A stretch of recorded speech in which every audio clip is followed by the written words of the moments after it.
First of all, I think your analysis was very straight line. History doesn't run in a straight line. Kid, you cannot tell your neighbor he is stealing ducks when you are stealing funds. As High Commissioner, I was wrong. As Charandas Prasad, I reacted naturally how any person would have. I did not come here for that kind of abuse. I did not come here for that kind of abuse. If you're going to go down that road, I'll walk off. But it's all okay once they're talking. If they were talking, I could not have been here today. You got ADHD. I ain't got nothing. Calm down. I think I've done enough in terms of taking our team out of trouble from losing. Come on, Lou Taylor. That's good. I'm reading the script now, and the first person that comes to my mind to play a detective, yes, but an erratic detective, Mickey Rodriguez. Why an African slap an Indian? Why a man and slap a woman? Look, how you deal with that? You deal with that. We must encourage platforms like this because it brings together different people and allows for discussions to take place in our country on a multiplicity of fundamental issues. Gildarie, you apologizing for something you think I did is wrong. I don't want you to do that, and you should not have done that.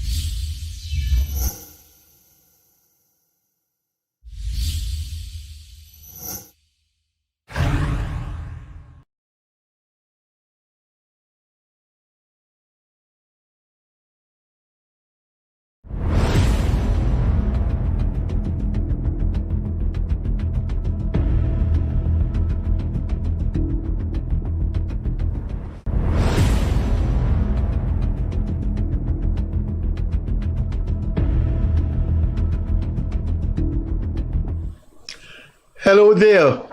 Welcome to the Gildarie Freddie Kissoon show. We come to you Mondays, Wednesdays, and Fridays in the evening from 8:30 to 9:30. When it's call-in program, we go half an hour extra. This evening, we have a call-in program that begins at 9:30 after the guests would have finished their discussion. We will open the lines at 9:30. Now, please remember, at 9:30. This is our anniversary week. This week marks 1 year of the program, and we stated 2 months ago, as we were coming down to the anniversary, our policy was to invite the people who graced this program and made it a success. They didn't know what it was about, if it would take off, if they would come here and just be interviewed and it would never be seen before again. But they did come, and we were grateful for that. They have made the show a success. So we have stated explicitly 2 months ago, coming on to our anniversary, we will invite them again. So this evening, guests were deliberately chosen. For two of them, this will be their third appearance. For one other, this will be his second appearance. So they were all here to make this show a success. Leonard Gildarie is in the United States for medical treatment. Hopefully he'll be back next week. So welcome again to the Gildarie Freddie Kissoon show, wherever you are, based in time zone. Good evening, good night, good afternoon, good morning. Now for our guests, I asked our cameraman to focus on them. To my extreme left is Mr. Hydar Ali. Mr. Hydar Ali, simple as he looks, has a lot of power. He is a member of the highest decision-making body of the party that runs the government. He's a Central Committee member of the People's Progressive Party. So, knowing him for the past 40 years, he can get up at the meeting and say things that will be translated into policy. You have half an hour to put your questions to Mr. Ali. To my immediate left is Jonathan Yearwood. Mr. Yearwood is quite known as an independent-minded person. He was a founding member of an opposition party named a new and united Guyana, ANUG. And he left ANUG, as he stated on this program months ago. He asked for an election, internal election to be held. He wasn't given satisfactory explanation, and he felt in a matter of principle he had to depart. Maybe he could explain that if he wants to this evening.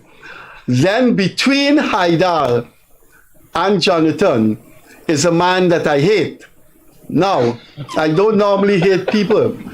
So when I was leaving, my wife always see me to the door, and she told me, tell him what I told you. What did my wife tell me about Malcolm Defreitas? I was getting married, and months before I was to get married in 1978, the train, the scrap train, the railway train, was put up at the seawall, the Georgetown seawall. All the cabins were there. So I was getting married, and the year was 1978, and I bought a roll of films from Acme in Regent Street, and I asked Malcolm to take out my wife and I on the train, 24 snaps. So that was done. I've known Malcolm for more than 50 years. I went the next day to Acme, and I only got one of those photographs. So I have nothing to show my daughter, her mother and I on the train that no longer exists. But that's Malcolm Defreitas. He was one of the founders of the resurrection of the United Force of Pitiligar. So we have our panelists who were here before, and you can put your question to them at 9:30. The topic this evening is whatever is in the mind of our guest. But one of the topics we'd like to hear from our guest is what they take on the recent local government election. Otherwise to that, what each member of the panel states, the other member is entitled to disagree or agree or what have you. When it's more than one guest, we start alphabetically. So we will start with Hydar Ali, Central Committee member of the ruling PPP. Hydar, what's your take on the recently concluded LGE? Were you happy with it? Were you despondent? Do you think it was spectacular for your party? Obviously, you're one of the leaders of the PPP. What's your take on it? Well, first of all, thank you, Freddie, for having me again on your program, and especially in the company of these two gentlemen. I happen to know Malcolm since university days. That was way back in the 80s. And we were very much involved at the time in student politics on campus. Malcolm, I don't know if you could recall those days, but those were very, very difficult times, especially in the history of this country. So Malcolm and I were very much involved in student politics, and he, until today, is active in the politics, maybe a little more active than me. But it's so nice to be on your anniversary edition as well. And so you asked me about the local government elections, my thoughts on the local government elections. I think that this is a very defining, if I may use that term, local government elections. Defining in the sense that we have seen a shift in voting behavior, if I may say so. We are seeing evidence of a return to the early 1950s. I did mention that in a letter to the newspaper, that it would appear to me, and that is the reason why I feel so good about the results of the elections, that voting behavior tended to be much more issue-oriented, where people seem to be voting on issues as opposed to ethnic or racial voting. And I think this is perhaps one of the most positive, if I may say so, outcome of this particular local government elections. You only have to look at the behavior. We are seeing a lot of shift in voting behavior, especially in PNC strongholds. Look at Georgetown. Look at New Amsterdam. Look at Bartica. PPP have made significant inroads in these communities, to a point where we were even close to winning New Amsterdam, just a 2-seat difference. And in New Amsterdam was at one time the bastion, a stronghold of the PNC. So I would say that the results has demonstrated kind of a shift in the pattern of voting behavior, which seems to be much more issue-oriented. And I think this augurs well for the future of politics in this country. I would stop there for now because I know you may want to give the others a chance. You just speak. Alphabetically, we come to Malcolm Rodriguez, and let me remind... Malcolm Rodriguez, not here. Malcolm Defreitas. Thank you. This is the second time I made a mistake. I called the mayor Singh, and now I call you Malcolm Rodriguez. Anyway, we had a program when Jerry Gavaya called in and reminded us that there were only 2 Portuguese, well-known Portuguese, still around, and we must, nurture them. I wonder if Jerry Gavaya forgot the 3rd Portuguese, Jonathan Yearwood. Now, Desmond Hoyt went to Linden and spoke about the Portuguese mafia. So I don't know if Malcolm Defreitas and Jonathan Yearwood were part of that. Were you ever part of any mafia? Let me respond to what Hydar had been saying earlier. I agree to some extent that issue-oriented politics and issue-oriented response was a part of this local government election. I agree with that. I also agree that this election numbers were so low that it tells me something, that we are now moving away from mass political parties, and as such, I find that as a very conscious functionality, that people are now looking not at the party of itself, but the issues that wherever the party is exposing, whether they agree with that or not. And as an independent candidate, I got squeezed in relation to that. But the issue I have about it, I think it is a movement in elevated consciousness. It is a movement in political maturity of the average Guyanese, that I will look at what are the issues, I will look at what are the commitments or promises or whatever, and let me see how those people can handle those things. Politics, as we know, is a test of character. Many people go out there and they express all these nice things that they hope to do, and when you give them the opportunity, they fail you. So politics is one of the hardest tests of characters to actually pass. I just want to say that because I'm going to be building on that part, the test of character part, later on in the program. Jonathan, you want to follow in the same vein, or you have something on your mind that you would like to speak on instead of me asking a question? Well, you can speak on the mafia. First of all, you can speak on the mafia when you have a part of the Portuguese mafia. First of all, Freddie, let me congratulate you. But he didn't say if he was part of the mafia. Freddie, I think he was. First of all, let me congratulate you and Leonard on 1 year of having a fantastic program. So say all of And I understand that a lot of Guyanese follow you and they look at the program anyway, because it's a great program. Let's Let me get into what I want to say.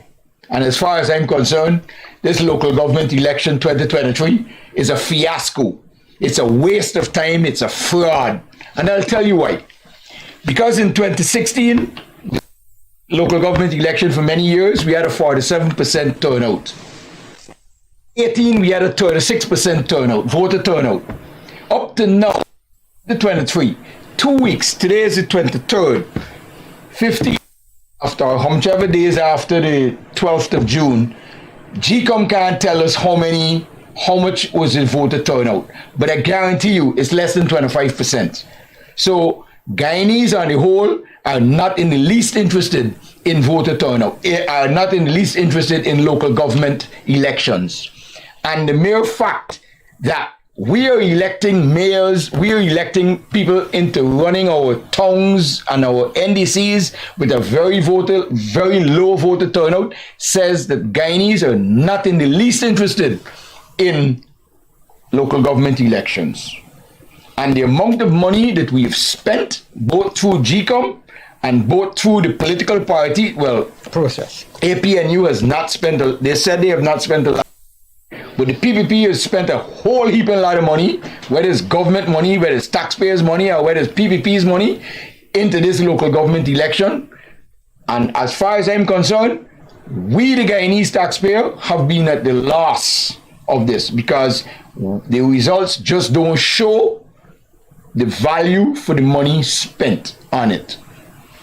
I'd like to take him up on that. Well, let me respond because first of all, I disagree with the view that people are not interested in local government elections.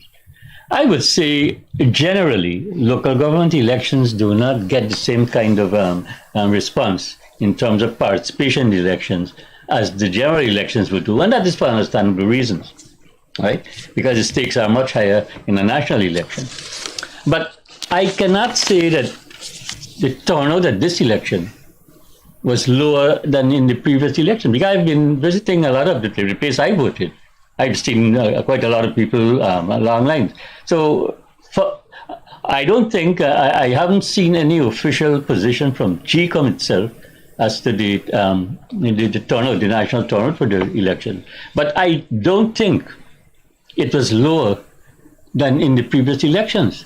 In fact, this election, I believe that the turnout was a bit higher. But again, all of this is just a mere speculation, because I haven't seen the official. But let me say that the turnout in tongues, for example, showed higher percentage support for the PPP than at any point in time in local government election history.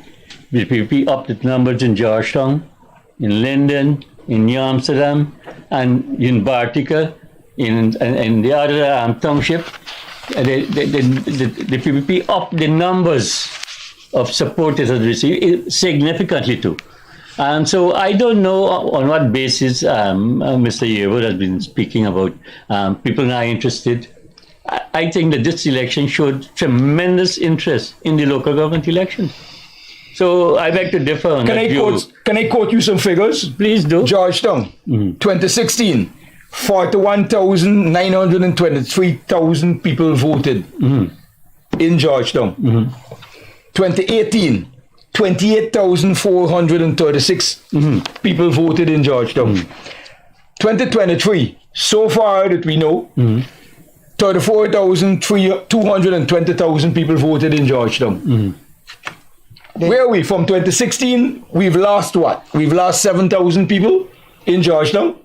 Are we proud of that? No. Every year we should be increasing the amount of people that vote. Those figures are not official, are they? Oh yeah, they are official. These are GCOM officials. These are GCOM figures. Hold a moment. We are starting on a concept and we are running numbers, a percentage of numbers based on a voters list that is inflated. We have to recognize that all of these percentage numbers are fraudulent in the sense that if you don't have an accurate voters list, the percentage function that derives of active voters in that list is wrong concept. So we can be talking, but these are lower numbers. Lower numbers in relation to an accurate list, we don't have that. Malcolm, what makes this list fraudulent? No. The list in law has been determined because the commission put out the list. So it was what you call an acceptable list. That's a political term. But the commission is the authority to put out the list. No, hold on. Previously in the political process, there were determinations by the PNCR and by the PPP at different times in the political process periods that they wanted to go to house registration. At one point that started and it was not concluded. The point I'm saying to you. Could you answer Jonathan's question? Why is the list fraudulent? Why is the list fraudulent? The international observers pronounce a free and fair election. No, hold on. I'm not saying that it's free. No, hold on.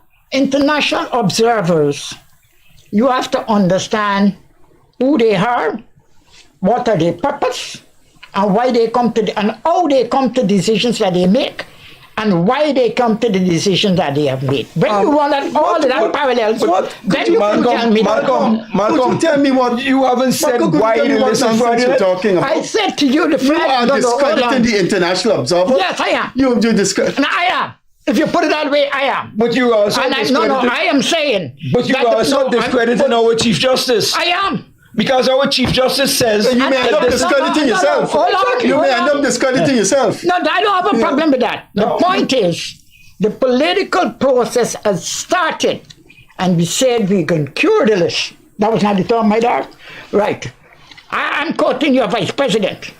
Right? You could be misquoting him. No, I have quoted him, and I could give the date and everything. Don't play with me, Freddie. Now, the point I'm saying, if we have a list that the major political parties in our country at some time earlier in the period said to you that this list need to be cured. And the curing process that was decided upon at the commission level was the house-to-house process. Now, that is there. I don't think that's accurate. I don't think when was this decided? I don't think the I can't remember when they said No, they went to court for that, and the Chief Justice. The point I am saying to you is you're talking about a judicial decision against the political process.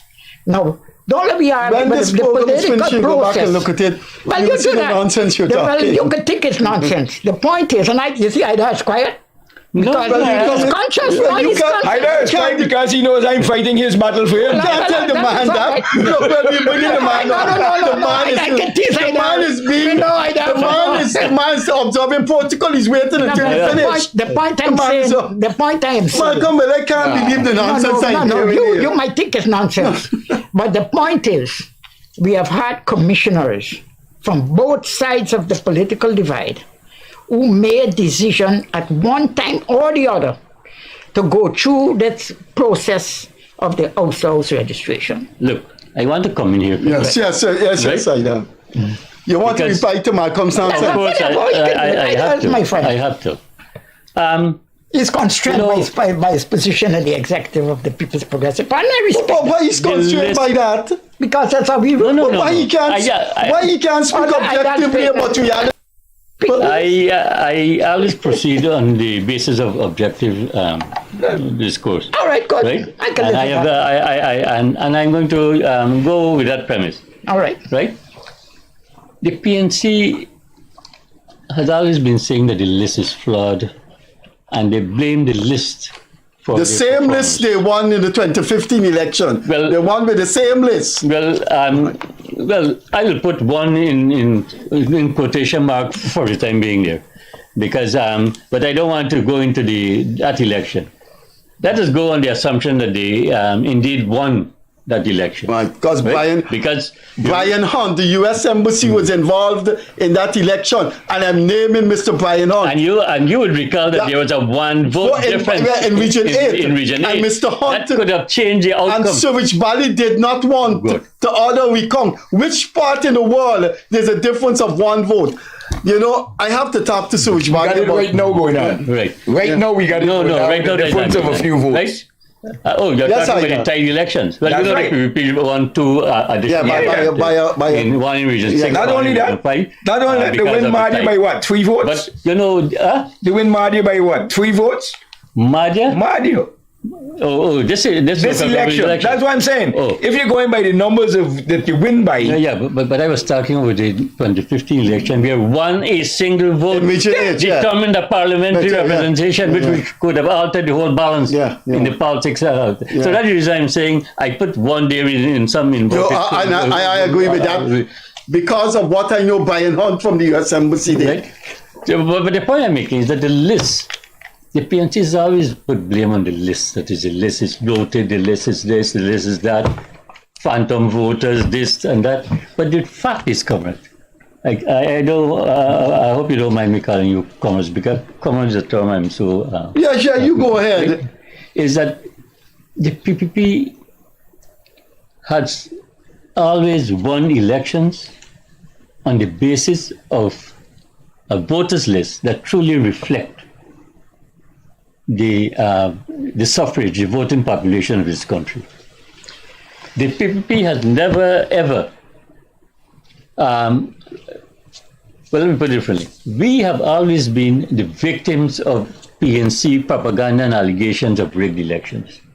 But in fact, the PPP has always won elections free and fair and transparently. Now, this last election, let me you saying that the PPP is always victim? Could you let him finish? Please? The victimization, Freddie, I gotta... Let the man finish. Whenever... Look, the PPP was the victim of rigged elections for 28 years. You know that.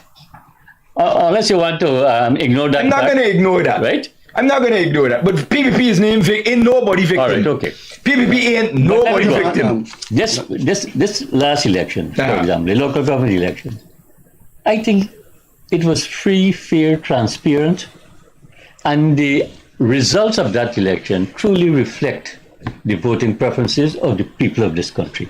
And if you don't mind me, Freddie, I can just give you the results of the election. Please do. The PPP is the only political party that contested all of the local government areas and the municipalities.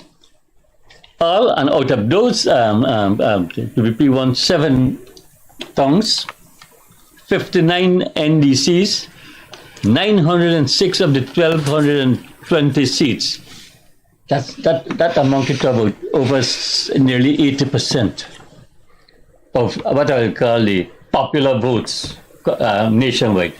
Now, this is, for me, a big advance in the politics of this country because it shows that the PPP is gaining more and more support, an increasing number of support among a diverse population, diverse groups in the Amerindian communities, in the Afro-Guyanese communities. Well, I don't even want to mention the Indo-Guyanese community. And what this is saying to us is that the PPP is now becoming much more multiracial, multinational, not multinational, but it is ethnically diverse. So I would say when it comes to the diversity part of it, the PPP is the most representative of all the parties in this country. I say that without any reservation. You have any fear of contradiction. Statistically, based on the last local government election 2 months ago, I think those statistics are graphic and factual. But just before the other guests come on, operator, if you're hearing me, can you put the number on the screen to call? 231-2982. We will allow calls at 9:30. So at 9:30 we will open the line. We have 25 minutes more discussion, and then we will open the lines. That's the forget about the WhatsApp number there. Do not call that WhatsApp number. That's Gildarie's number, and the man may be sleeping. He is sick. So call 231-2982 and put your question to the panel, or give a short comment, but the comment has to be short. At 9:30 we will open the line, so please bear that in mind. We go to either Mr. Ali. I would like to rebut what you just said about this great PPP victory that you're proclaiming that you've won all over whatever. No, but the fact stop. I'm dealing with the tongues that only. I'm not interested in the NDCs and whatever, because to me they're not of importance. Okay. The tongues are important. Let's take Mabumo 2023 election. APNU won 497 votes. PVP 1,491 votes. It's over the 20. So 2023, June the 12th. So we're looking at what? 497 votes. 409. A total of 2,000 people voted in a township of Mabumo. But it's a small town. Are we proud of that? Stop. Are we proud of that? What I would like Jacob to tell me, in relation to the population. What I would like Jacob to tell me. Hold on. When I Googled it, they got over, constituency 1 alone had over 1,000 people. Constituency 1 in Maruma had over 1,000 people. Our voter turnout was so low, it is embarrassing for Guyana. To say that we are celebrating, PNC jump up and had the motorcades and whatever else. PVP say, yeah, we win 68 or how much out or whatever. But I'm saying the voter turnout is so low, it is embarrassing for Guyana. In Anna Regina, hold on. In Anna Regina, APNU won 505 votes. PVP 3,657. We're looking at 4,100 votes. This is negligible. No, but this is not something for us to be proud of. I think, Jonathan, this is not something for us to be proud of. I'm going to go into Criverton, a PVP area. PNC 508 votes. PVP 2,314 votes. This is negligible in terms of what are we celebrating? We celebrating a victory that is absolutely non-existent. Local government elections. So why are we celebrating this big local government win? But they win, and it shows a trend, a multiracial trend. The importance to me for the local government election is that we had it, and that we had it in the time that was regulated for it to happen. Actually, we didn't have it when it was regulated. No, I know. The point is, we had the local government election. And I am of the opinion that every time we give the people of Guyana an opportunity to help us make a decision as to who should be in power positions, we have to give them that. That's a constitutional right. All right? So I don't have a problem in that aspect of it. My opening statement was, and apparently people took me a little differently, is that I said that the numbers, because if the list of itself is bloated. You can't back with that. I am not finished. If the list is bloated, it means that the small percentage of number that is reflected on the voter list should, if it was an accurate, would have been higher. That's the point I was getting at. So we have a need for an accurate list. That's all. That's a plain statement. Yeah, but hold on. I'm not finished. No, but you I want to say one statement I wanted to make of it is that the man is talking about the PDP's multiracial achievement. I know. You're going back with lists. No, because the list is important. Yeah, but are you saying that the list is flawed? But the list is bloated by definition. It can be bloated but not flawed. You may want to. What nonsense? Because there are certain legislative action that has to be taken to remove names on the list, especially. I know, but the point is that can be done at the whims and fancies of the GCOM. It's got to be done through legislation. The point is, I agree that can be done through legislation. Why wasn't legislation passed for continuous house registration? The point is, you're trying to place me in a position where I'm not, right? And all I am saying is that this list, if it's not a true reflection in terms of the quantity. I'm not saying that the numbers in the boxes are wrong. I'm not saying that. I'm not saying that wherever what the results are going to be declared or has been declared by. But let me stop you here, look, because there's a process, Malcolm. That's called continuous registration. I'm conscious that goes of all on of that. all the time. I'm conscious to of all remove names, of that. to add names, to make changes, to designation, married, unmarried, location, transfer out of the area, in the area. Hold on. This is an ongoing process. There was a restraint by the Chief Justice in relation to taking off persons who are known to be dead unless that could be verified. Right. Now, God, peace. Understand how this list was built and in the time period in which it was built. Understand the migration. Where is this going? Where is this going, man? It's going nowhere. Where is this going? I know it's going where I want it to go.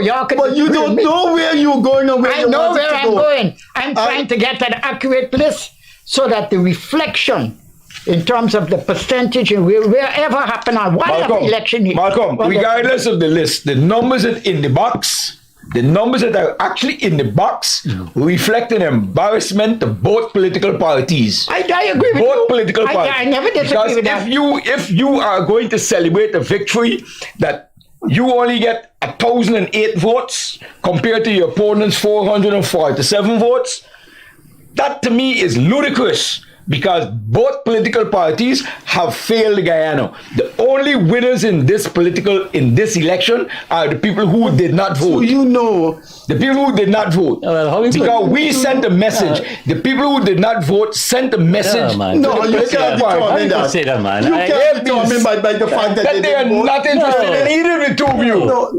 No, man. No. They're saying a message that they're not interested in either of the two of you. Mr. Yearwood has a perspective in relation to that. I find fascinating. But the point is, let's deal with the reality. Don't come back with the list, please. No, I'm not. I'm finished with the list. I'm finished with the list. But, whatever are the ballots in the box, and whatever is that reflection in relation to who win or who lose, that is so.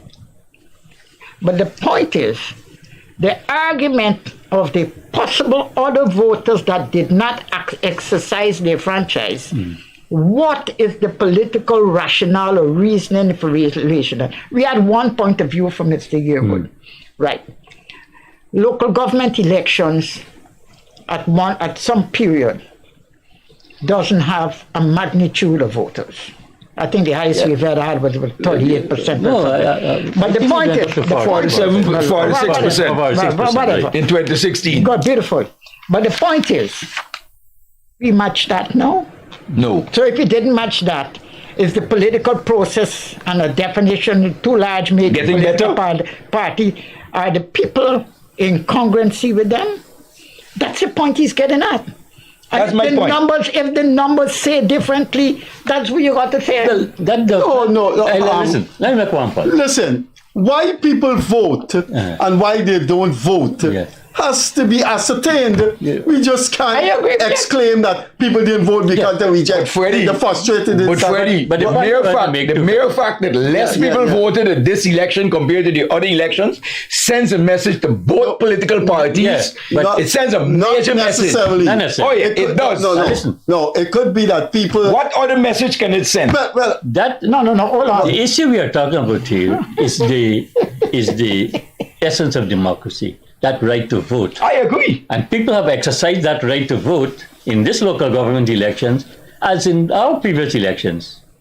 And we have to respect that right. But exercising the right not to vote is also saying something. Diminish the value of democracy, because that democratic right to participate in elections, to exercise the franchise, is there.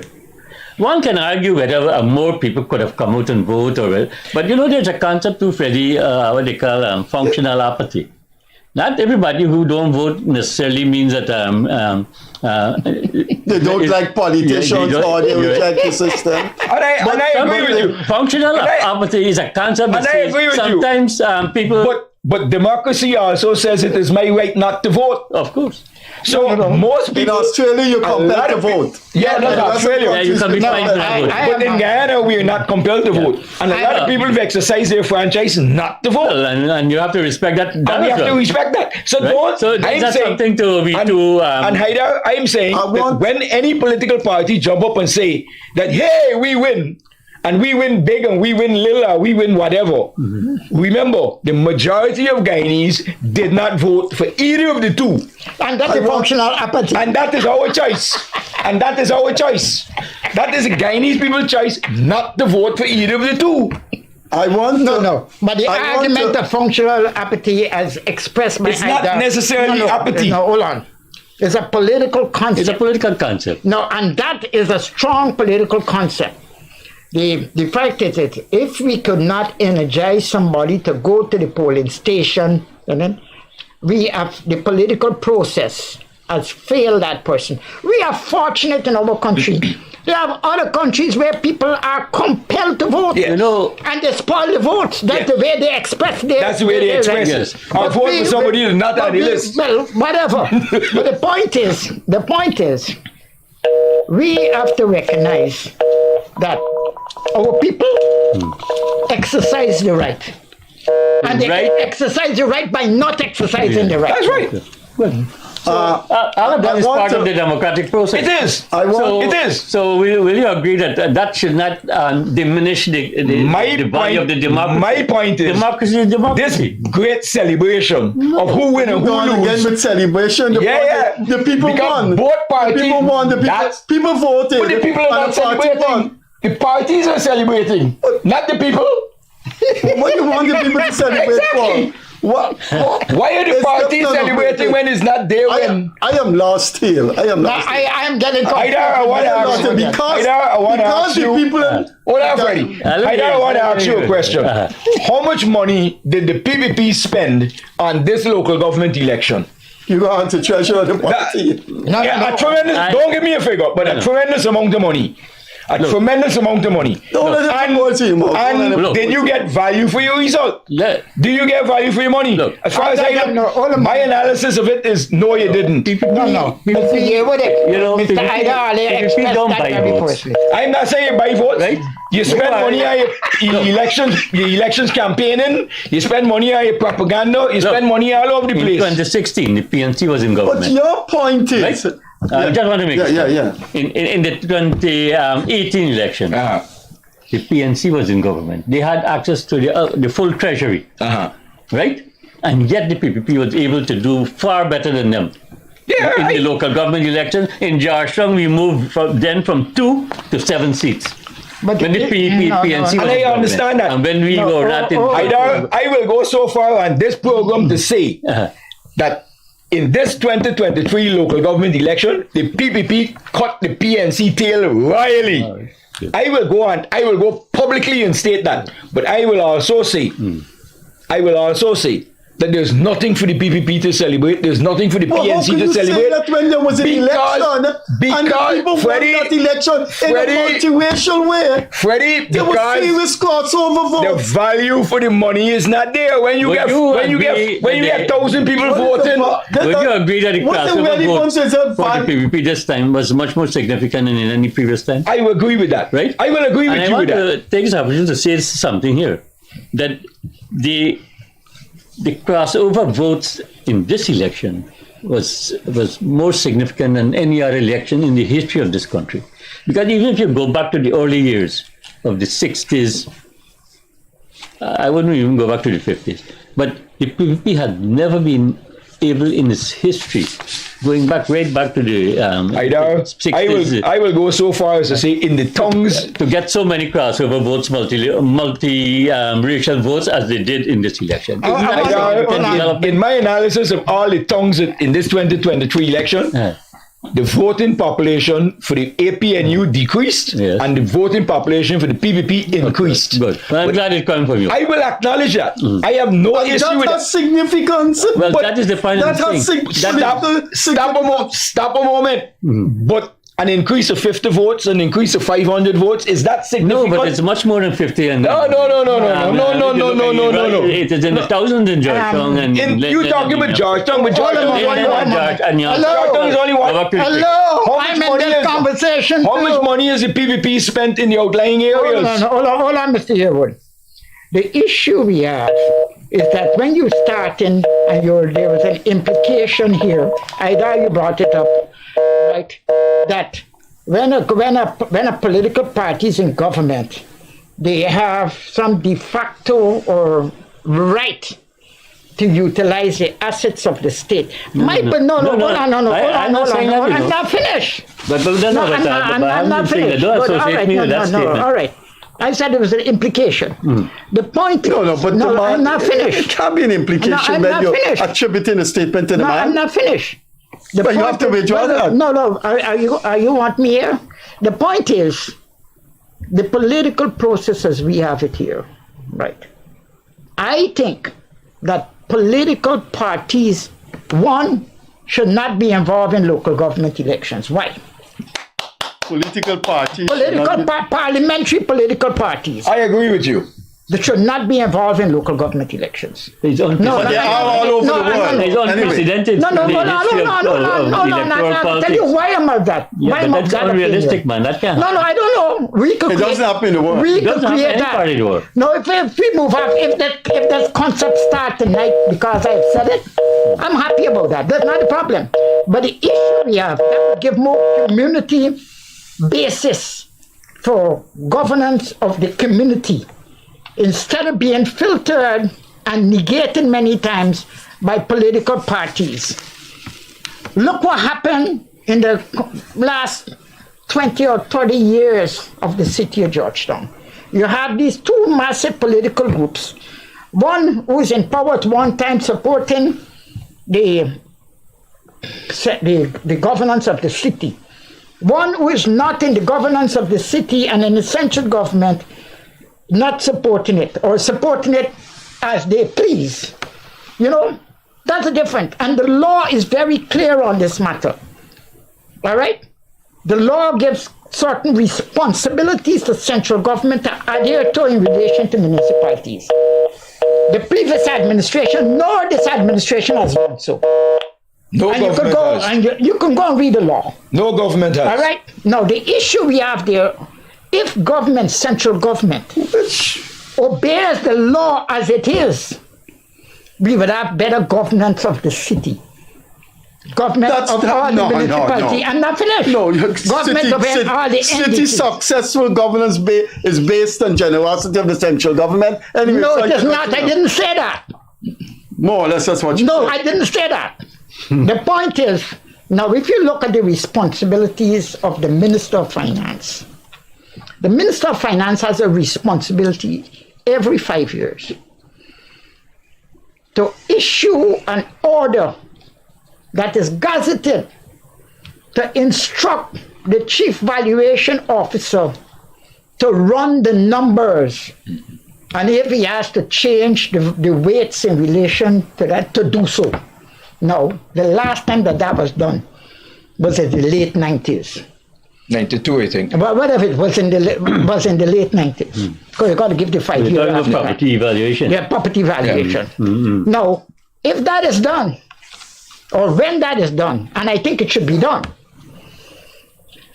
when that is done, there would be less issues. Do you know that the base of running the city, meaning without just the property tax itself, the demand, not the interest portion, the demand portion, cannot run the city of Georgetown? That's like a man living in a house and he can't afford to live in the house. That is what's happening with the city of Georgetown. And that's the point I'm making. I'm saying to you that the Minister of government has Finance been putting a lot of money into the city council. No, hold a moment. A lot of subvention going into hold the city on. council. I'm not finished with that. Millions of dollars. I'm not denying that. But the So point I'm saying to you. why have city council No, election no, if you're hold on, saying I'm not the finished. central government? No, the point is, No, but, because Freddie, you don't understand what the law says. You have read the laws in water. But I'm not sure you're quoting the law correctly. No, I'm you don't quoting have the it in concept front of of the you. law. You don't have it in He front actually is of the right. law. Every 5 years there's supposed to be a revaluation of properties in Georgetown. Well, I know In the there's towns. I know that. But Malcolm, there's also another point. The city council does not run Georgetown. The town clerk does. The town clerk And the town clerk is not elected. The town clerk, but is appointed by who? The town clerk is not responsible to the town council. But how much is the problem the result of The town clerk is itself? responsible to the Ministry of Local Government. Mismanagement and What mismanagement? No, the local government It's the commission. town clerk mismanagement. Everybody wants to blame the town council. No, the clerk is not. She's just the clerk is a city. No. I'll The make town policies for the clerk. clerk. Sorry, Hydar, you're wrong. The town clerk is the CEO of the city. Yeah, but No, the town clerk makes all the decisions. The town clerk could be suspended by the He council. He carry out don't make policies. He don't make policies. But he carries out all the works to run the city. He or she's a CEO. That's right. Carries out And guess who he's responsible to? He or You're she. the accounting officer. Guess who he or she is responsible to? But Ministry of Local Government. Not the city council. Not the city council. That got to be clear. Neither political party wants to make this known. what? That the town clerk is responsible to the local government ministry. No, the local government commission. Not the local commission. government, not the ministry, the local Not the government commission. The commissioner. Thank But you, the Freddie, town you're right. clerk and the city engineer, the council could pass a no confidence motion against them. And in that case, And how often does that succeed? No, hold on, and it goes to the commission, and the commission can negate it. Which is politically appointed. No. The point is, I want to shift. the idea of the commission. We have to go back into that. Why did we have a local government commission? One. And then you concept the local government commission don't only deal with the local government in relation to the city of Georgetown also, only. All right? So we got to understand that because Parliament had determined at one time that the minister had too much of power. And the Parliament had determined one time that the minister of local government had too much of power. When did and that they dilute some of that power by having the commission. So the commission now makes decisions, certain decisions that the minister cannot do that. They're more autonomous and free from the political interference. The commission is a constitutional body. But it does not work so in practice. It is guided by the Constitution. But it does not work so in practice, has it? So there is a higher form of accountability. Another layer. That's all it is, another layer. But it has 5 commissioners with 2 from the opposition. But still another layer. We have... you want to talk about accountability? We have 8 minutes more before we open the lines. The lines are going, but the interview stops. The interview is for 1 hour.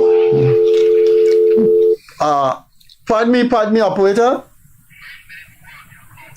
Yeah, we have 5 minutes more before call in. Okay. So if we could quickly just shift it, but that doesn't mean the calls will keep flowing. So we can still have our discussion. But I want to switch a little bit to the PNC's reaction to the local government results, because there were some social media calls from very prominent people like Ronald Austin, Simona Booms, about changing the leadership of the PNC because of the results. How do you react to that before we go to the calls? I thought that is an internal matter for the People's National Congress, and they can determine. They have elected them, and they can determine what they want to do with it. Yes what nonsense is this? Freddie, can I answer that? Answer in my view. You're commenting on Malcolm's nonsense? No. In my view. You find that funny, Malcolm? I do. You find what you just said funny? That's deliberately that funnily. Freddie, in my view, the entire hierarchy of the PNCR should be decimated, and the lower level should come up. No, choose a better word. No, it should be rearranged or renovated. Rearrange means you're shuffling them around. I'm saying get out the politics, get lost, get wherever you go, and let a young people come up. Guyana needs a viable opposition, and this council or whatever we have in the PNCR at this point in time is unelectable. They're unapproachable. They don't listen to anybody, and they're going nowhere. They're taking Guyana nowhere. There's no way that this level hierarchy of the PNCR as it is now will get anywhere. They need to take a look at this election that they've just lost, and they've lost handsomely, and say, hey, we need a new set of people to take the political party to another level. We can't do it. Freddie, you can't do it because you're the opposition. Yeah, but I hear this. But I want to say one thing though, that the fact that the PNC was unable to field candidates in more than half. Forget that. Every area they contested in, they lost. It's indicative that there's some serious organizational weaknesses in the party itself.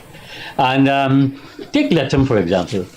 A place like Latham, the PNC couldn't contest the election, the local government election. Man, let me put it. And Latham is not an area where the PNC can say that they don't have any support at all. There are 2 seats.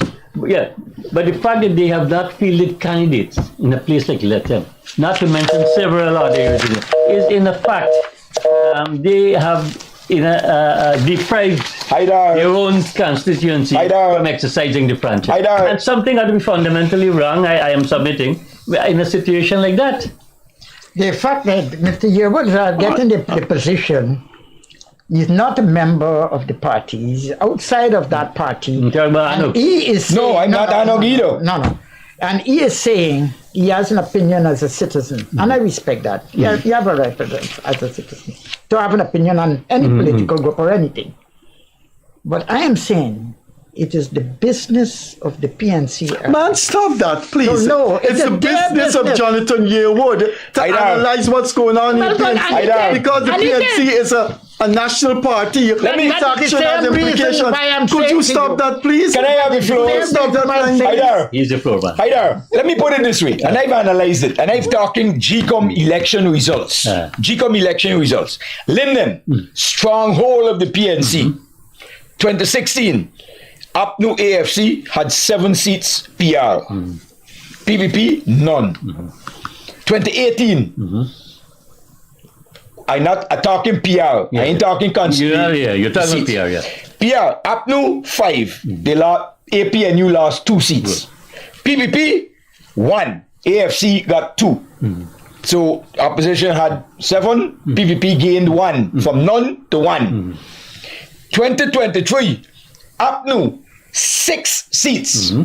PPP, 2. Good. Which means that the PPP has made inroads into your stronghold. And you are now saying that I'm going to continue into 2025? This is your biggest stronghold apart from Georgetown. Even in Georgetown, I will quote you Georgetown. PPP, APNU AFC in 2016 had 11 seats PR. PPP had 2. 2, right, yes. 2018, APNU dropped to 9. PPP went to 4. No. Oh, you're talking about the... I'm talking about PR. PR, yes. Went to 4. Right. In 2023, APNU remained at 9 and PPP went up to 6. Aren't you seeing a progression there? Of course. Good. Now I'm saying to APNU, your leadership is wrong. Your leadership is not taking you in the right direction. But it could be more than the leadership. No. It could be that they have full Hydar, you looking at it from a PPP point of view. I'm looking at it from an outsider. But I have to look at it. I agree with you. Why his PPP perspective cannot be based on objective? Because they're not going to be objective. Because they're looking at it. They can't be objective. Hydar came in and he said, when he sat down here the first thing, he recognized his position on the executive of the PPP, but he did say that he's going to be as objective as he possibly can. And I treat Hydar as a professional if he says that was his intent. That is his intent. Yeah, that is fine. But I am saying that a lot of this loss of the APNU is due to poor leadership. But I am saying too that a lot of the gains that the PPP made was not based on it's the fact that the PPP has been able to. But Hydar, if I have great leadership, pull factor, Hydar, I agree. But if I have the reason you have great leadership is because they have bad leadership. Well, we gotta take. If I had great leadership, you would have never get votes from me.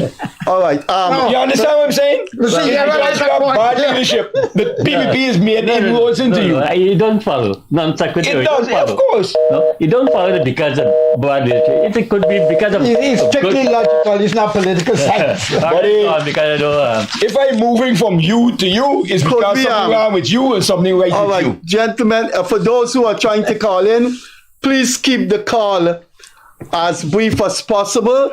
We now have 20-something minutes for calls. Please keep it short.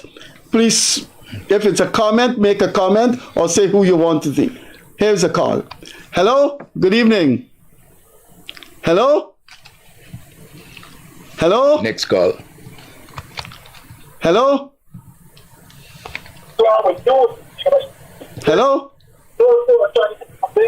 Hello? Hello? Yes, you're on the air? Yeah, good night to you and your guest. Yeah. I just want to make two points based on your discussion and presentation. The first one has to do with the council. To do with what? The city council. You're speaking about the city. Yeah. Now, the city council will never be able to function efficiently if it will continue to be starved of resources. Right? There's supposed to be a transfer of funds from Parliament to the local authority. Now, I believe the Ministry of Local Government should be disbanded. You can't have people electing their councillors, right? The town council and the NDCs and the city council. And then you have a Ministry of Local Government controlling them. Like the ministry should be disbanded. There's no need for Ministry of Local Government when people have to elect the government. Government run the country. So we don't need a Ministry of Local Government. So there's one that causes the confusion because the Ministry of Local Government is controlling all these councils, the council, interrupting and disrupting all the decision making. If I elect somebody from the council, I don't want nobody in the local government telling the councillors. If I take a man for being my mayor, why will you want to have a minister or some other body telling the mayor or his councillors how to run the city? So that is one thing. And they're starving them of their resources.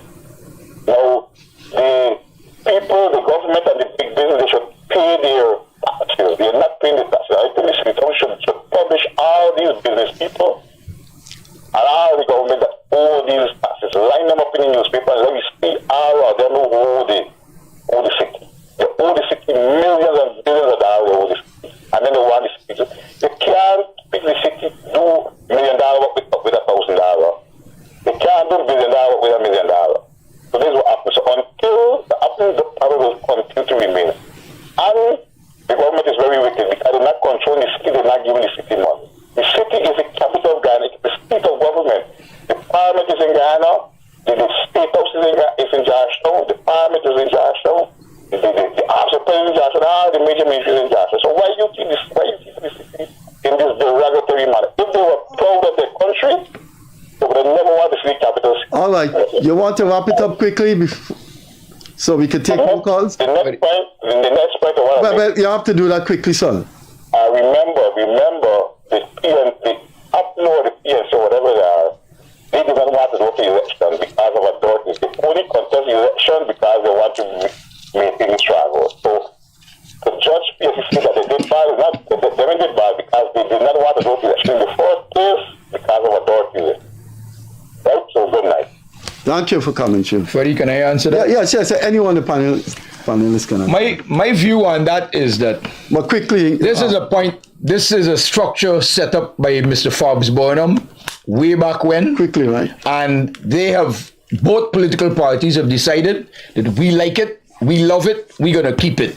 And that is the reason why the government, whichever political parties in government, appoints the REOs for each region, the town clerks for each town, and that is why they remain in control of everything that goes on within a town or the region. Before we go to another caller, anything from you? Yeah, I just want to say that it's not fair to say that the government, the PVP civic government, has not been coming to the assistance of the city council.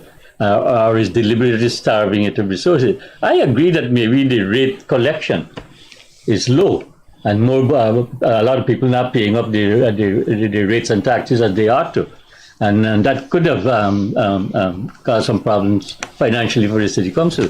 But the central government is doing a lot in terms of coming to the rescue of the city. Take the city council, the building, the city hall. That thing was in a state of disrepair for so long. Now that work is being done with the help of this Pacific government. Let's take this call. All the roads, the enhancement. Let's take this call. Hello? I wanted to comment on it. A pleasant good night. Just give me a minute. Let me turn on my television. Yes, please do that. Please do that. My apologies. That is very good of you. A pleasant good night to you, Mr. Kissoon. A pleasant good night to you, Mr. Yearwood. to the gentleman with the red tie. Mr. Malcolm Defreitas, the Honorable Malcolm Defreitas, and Mr. Hydar. A pleasant good night to you, the Honorable Mr. Defreitas. Mr. Kissoon, my concern is what is going on social media. I've noticed a trend where a lot of people become specialists overnight. A lot of people, they attend the University of Facebook. Something gathered my attention this morning. A known social media personality. She's been making remarks now about the Honorable Minister Colin Crowe. I do not want to mention her name. I don't want to get sued. But she goes by you can't get sued. You can't get sued if you have that thing in front of you, which comes from her. The problem is if you expose her, she could deny it, and you'll have to get an expert. So I guess you're right. It is currently on Facebook. So if it's on Facebook, I can't be sued. No, you can't be sued if you name her. You can't be sued if you name her. But anyway, go on. Mr. Yearwood and Mr. Kissoon, my concern, I don't think you all could assist me, is that the disingenuous and the duplicity. I know you, Mr. Kissoon, and Mr. Yearwood and Mr. Hydar have been around for a long time in politics. So is Malcolm. A long time ago, Malcolm resurrected Peter Degar's United Force. I've known Malcolm over 50 years. He's been in politics a long time. But anyway, continue. Yes. My issue is that why is it nobody is speaking about this guy? I think his name is Winston Hardin. I believe it was last year. No, be careful, right? Be careful and don't get us. Be careful and don't get us sued. So be careful. I don't want to cut you off, but I don't want to get sued. Well, I wouldn't. My apologies. But there's an individual who was recently elected. Yeah. Stick with that. He appeared before the Honorable Ms. McLennan. I don't know if his matter is still before the court. The last time I know about the case is that he was on bail. But my issue is all of these organizations, these NGOs, and these so-called activists, I want to know where they're resurrected from. Because when they are to go and protest, they're not protesting. All right, you got to wrap it up so we can get as much call as possible. Could you give me a high sight of your opinion on what is going on pertaining to those issues? Well, I prefer our panelists to do that. So they are our guests. But I will ask them to make it quick so we could get as much call as possible. Thanks for coming through. Thank you. And keep calling when we have call-in programs. Thanks very much. Sure. Thank you. So if you go on my Facebook profile, my Facebook page today, I made a statement about that exact same issue that you mentioned today. So it could be somebody that know you. But let's take this call. You're on the air. This is the Gildarie Freddie Kissoon show. Yes. Thanks for calling in. Good evening, Mr. Kissoon. Good, interesting panel tonight. I'd like to take on Mr. Yearwood very quickly. The numbers don't really matter. The local government election is done. The numbers are in. PPP has won 67 out of 80 LAs, and there's now 906 representatives, up from 700 something. So there's a lot more work for the PPP to do, seeing they have so many more representatives to keep track of. And this is going to put a lot of pressure on the new Minister of Local Government, Comrade Anand Prasad. The Vice President tonight stated that immediately from tomorrow, 400 new contracts will be issued in Region 10. So the work has to go on at massive speed, because this year's budget is $781 billion, and we're at half of the year. So I don't know how much of it has been spent, but it's a humongous amount of work. There's no time for slacking, and so a lot of people will have to maybe move from 0 miles per hour to 100 miles per hour. All right. With all of these, for example, Minister Edges, just before the local government election in Berbice, in Region 6, issued 61 contracts to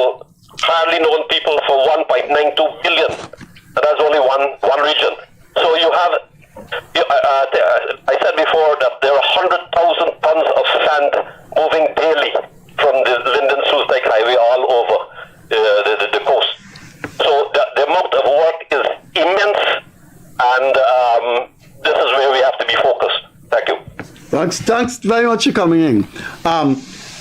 He directed that question to you. Just quickly. I didn't hear any question. We all he did was make comments. Oh, you made. We were hearing the propaganda of the government. I didn't hear. Why is that propaganda? The man outlined. No. The man outlined. He said 2 billion going here. No, why if a man cites? No, but you see this is propaganda doesn't mean anything negative. It just means that. No, anyway, let's take this call. No, but what do you call it? Hello, you're on. Good evening. You're on the line. Yes, good night, Mr. Freddie. Yes, sir. You guys doing a fantastic job. Keep up the good work. I just call you to commend you on the program. You're doing a great job. I watch you every night. Anything you have to say? Okay. The social media thing with what's going on with the minister. You need to let the court make the decision and stop judging. Okay, thanks for coming. Live without stone, without sin, as the force stones. Thanks for coming through. Right. All right. I think he made a powerful we're going down. to social We're media. going down the road there. Let's see. 8 more minutes, operator. My time say 8 more minutes to calls. What did you say, operator? Well, it's 6. 6, right? 6. Good. So we have 6 more minutes. So what? Here we go again. Good evening. You're on to the Gildarie Freddie Kissoon show. The guest is Hydar, Malcolm Defreitas, and Jonathan Yearwood. You're on the air. Hello? Hello? We lost that call. Maybe that person didn't want to hear Malcolm's voice. Here we go again. Good evening. Hello, good evening. Good night, sir. Yes, quickly. I want to say good night to all of you, and I want to tell you, PFP is one of the progressive leading party for next 100 years. Who? God bless Dr. Irfan Ali and our Vice President, the hero of our country, Dr. Barajadil. For the good work, always. Thank you, sir. Thanks for coming through. Can I reply to that? Yeah, I think it's necessary. I will take you. Are you on the line, sir? Yes, sir. I will take you back to 1937, 1938, when the German had the Third Reich, the 1,000-year German Reich. Just remember what happened to that. When you talk about the PPP going for the next 100 years, just remember that other so-called great empires never lasted as long as the people said that they would have lasted. Just remember that. Okay, sir. Thanks for coming through. Let's see what other calls we have. No offense. Line up your crew. Line up your crew. No offense. Let me get the next question. You get callers coming in. No. When he tell me with 100 years. Hello, you're on. Just a minute, fellas. Hello. Good evening. You're on the air. Good evening. I'm enjoying your program, but I just want to make a point in respect to what Comrade Hydar Ali said. Over and over again, the public was told why Absolute did not contest Region 9. Yeah, go on. Yes, I'm saying we were told over and over again in the media why Absolute did not contest Region 9 because the list was submitted late and the police, the GCOM officials to accept the list was rejected. But that's indicative of organizational. You're going to reply to it. I don't think it's correct. Okay, that's all you have to say, madam? Yes, that's Okay, well, Hydar would reply, but just let me say that I made a mistake. We have 15 minutes more for calls. Yes. Hydar, just make it quickly. No. So I heard the caller, and I think that validated the very point that I was saying, that it all amounts to some organizational weaknesses, deficiencies in the structure itself. And that's the point I was making when I referred to Latam. That a place like Latam, where the PNC is going to have some support. Let's take answer that as well. Let's take this call. I want to answer that. Hello? As well too. You'll answer it if... Good evening. Good evening. Go ahead, sir. Yes, I was hearing earlier that they was low tolerance of vote. But I wanted to take into consideration that in many areas was no opposition in candidate and there was a walkover. And those are massive areas like the 272, the Port Road, the 19 area. Those are thousands of people in Toronto because there were no voting tickets because they were a walkover. So they have to take all this into consideration. You cannot judge that the low turnout was because people don't like it. I am a PPP man and I didn't vote. You mean I don't like the PPP? Right? I didn't vote. But that doesn't mean that I don't like the PPP. I know people was going to walk over. I did not turn out to vote. So Mr. Yearwood need to get his facts them right. They need to fix their facts. They're a weak party and they need to go. Right? These walkover areas did not even vote. They don't know percentage coming out. How do we know that? Thank you, Freddie. Okay, thank you, sir. Quickly, Jonathan, or anybody else? Two quick things. Quickly, I'm watching. APNU letter shows the incompetence of the APNU. The mere fact that they couldn't get their list in time, that's sheer incompetence. That's absolutely no excuse. So don't come to me with you can't get the list on in time and GCOM must bend the rules to suit you. That don't work. Secondly, if you, the second caller, if you didn't vote, if you didn't get out to go and vote for the political party of your choice, as Malcolm said, it's voter apathy. You're not interested, you don't figure PVP win, why should I go and vote? It means that the PVP, in my opinion, didn't do enough work to get you out of your bed to get up and go and vote. All the millions of dollars that the PVP spent on this election couldn't get you to get out of your house or your workplace to go and vote, to cast a vote for them, for your own political party. The question we should ask the caller was whether he was he was supposed to vote in an area that was a walkover. So you cannot assume there's no walkover. No, they had a lot of walkovers. You said it was all.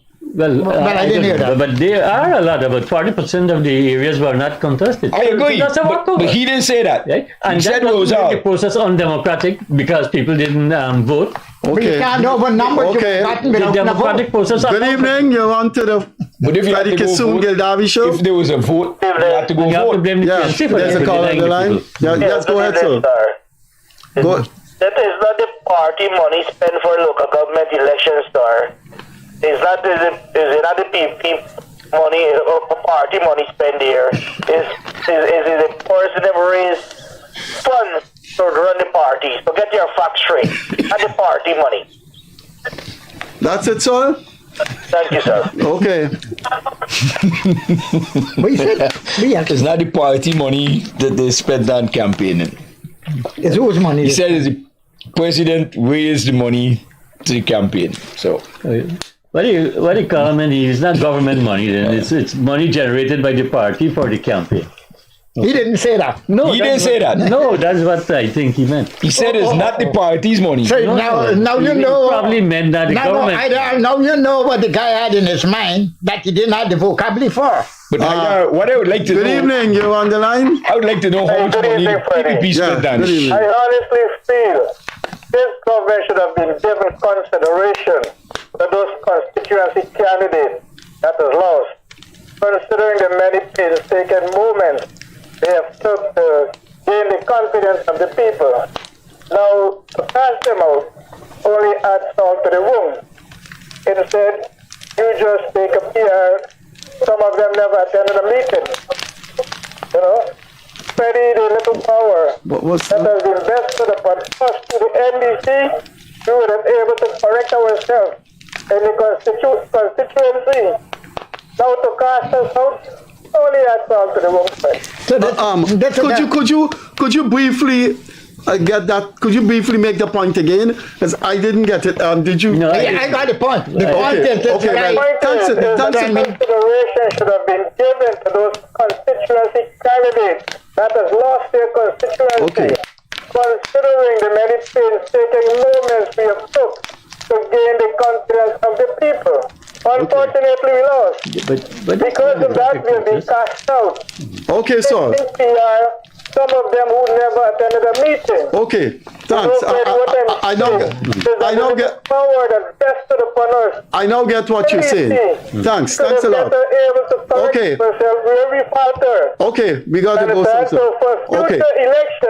Okay. Right. Thank you, sir. Thanks. Thank you, sir. From nowhere to the NDC. Okay, thanks. We got to go now, right? Okay. Thanks. This is a guy who's probably disgruntled, and I can understand why he's disgruntled. Because if you have a lot of new faces that come up and take away his opportunity function, and he was a member of the party for such a long time, and he feels disgruntled. Good evening. But that's a Good evening. You're on the area. You're on to the Freddie Kissoon Gildarie show, and our panelist is waiting for you. Yeah, good night, Freddie. Good night, Jonathan Yearwood. Harbison here. Oh, hi, Harbison. Hi. Good night, Jonathan. A lot of people is ranting and raving at the local government election. People didn't turn out to vote, or people low volume of people turn out to vote. We all know local government election will only attract 35% of the people, 30 to 40%. But general election, you will have more people coming out. So regardless of the constituency and the region where people didn't come out, at the end of the day, in some people they believe the government in office, most of the NDC controlled by the government, so they don't think there was a need. The PVP did a fairly well job by campaigning, and like one gentleman called earlier, I know most of the PVP cluster rep would do barbecues and raise funds to do campaigning. So it was not money. I know in Borvis, these guys do fun, they do softball, cricket, and 10-10, to get raise funds. And the constituency rep did go out there and do some work. But the people, if they don't want to come out and focus in and only in general election, like in England, they run the local government election, a small percentage of people would turn out to vote. And PPP, I should say that if this local government election, now people understand it, and as I mentioned in your program, GCOM needs to take a lot of blame here by not spreading knowledge to the residents across all 10 regions, and educate them about the importance of local government.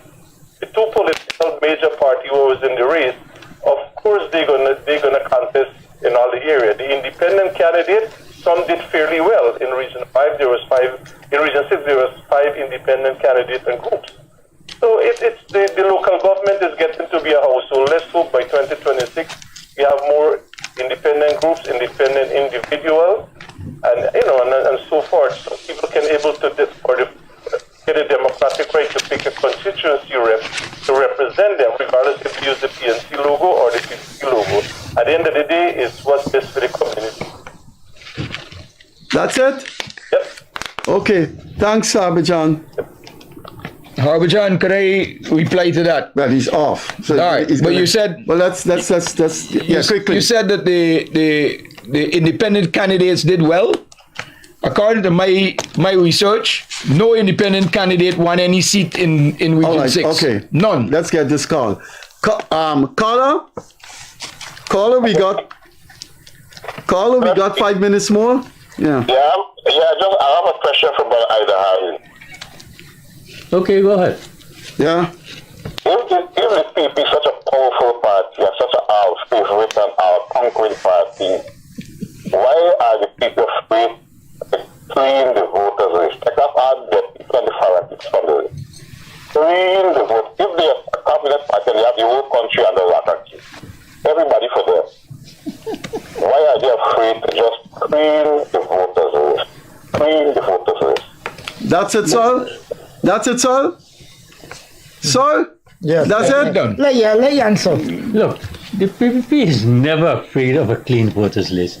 The PPP wants a clean voters list. And I'm not Malcolm, saying that with any... I don't think any party is against the clean voters list. But it's whether that allegation of the list being... The issue of voters lists that were padded and manipulated is something let's see what this person says. But Hydar, let's see what this person within the law. Good evening. Good evening. You're on to the Freddie Kissoon. Freddie and the panel there. Pleasant good night to you all. I'm listening to you for a while now. And it seems as though that we as human beings forget who this word belongs to, It doesn't belong to us. We only give it the meaning and the over it. And I believe we should stop rumbling and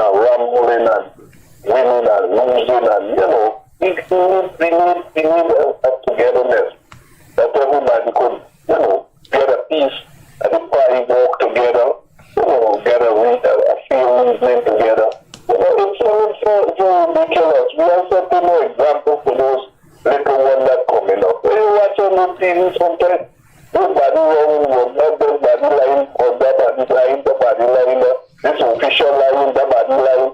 It's not in a wrong signal to our youths, you know. I believe so. We need a more, we need to be more organized, you know.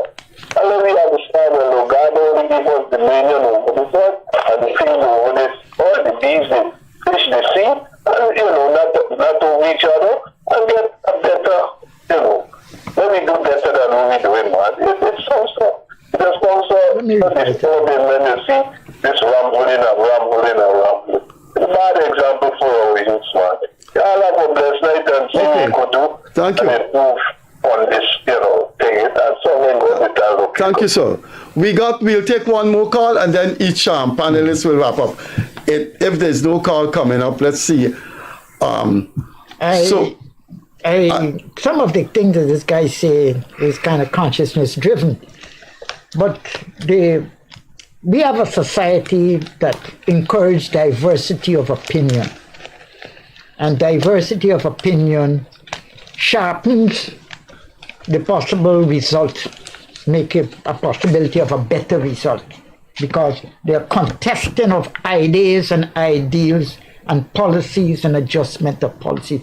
That is what the political process as we have it is designed to do. Okay, well, that's just to educate the contributor. You want to wrap up or we start alphabetically? Yes. Hydar, Malcolm, let me start. What are your final thoughts? Your final My output? final thought, Freddie, is that democracy in Guyana is very much alive. It's I have seen, notwithstanding what John was saying about low voter turnout, I've seen a lot of energy. I've seen a lot of passion. I've seen a lot of diversity in the campaigning. And that is the essence of democracy. And I believe this augurs well for the future of this country. And I think Guyana is moving and evolving to higher forms of democracy, higher level of voter participation, people participation, and this for me is a good thing. The country is poised now to become much more, a lot of transformation taking place, a lot of development, infrastructural development. Only today I was looking at the number of new schools that are coming, that are under construction. Our education system is getting better, the macroeconomics is getting better, our health delivery system, so many new health facilities are going to be built, state-of-the-art health facilities. So when we look at the totality of the picture, it is one that inspires a lot of hope for this country. And I think the PPP and C must be given credit. Our President, Dr. Ifan is moving the country forward in the direction of one Guyana, this unity in diversity. The entire philosophy of the PPP has always been people-oriented, pro-people. And no matter what people say, all of that, I believe, has impacted in the consciousness of the Guyanese people and is, I believe, the main reason why the PPP has done so well in this last local government election. Malcolm? Some of what Aliyah said makes sense to me. The only basic problem we have in that is the accountability problem. Seems like Parliamentary Account Committee is not, the PSC is not meeting. We don't have audits of the City Council. These are problems, even if we're having development as a cost that is larger or the cost that is not accountable in the periods in which it's supposed to be accountable is indeed a problem. And as a matter of fact, that I consider undemocratic.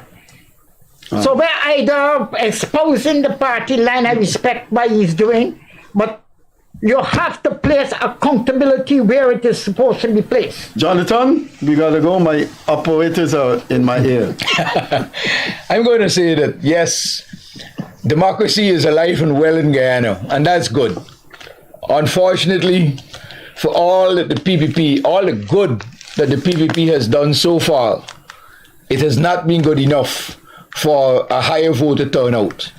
Because a lot of yes, I am still with a high statement. I am still with a lack of higher voter turnout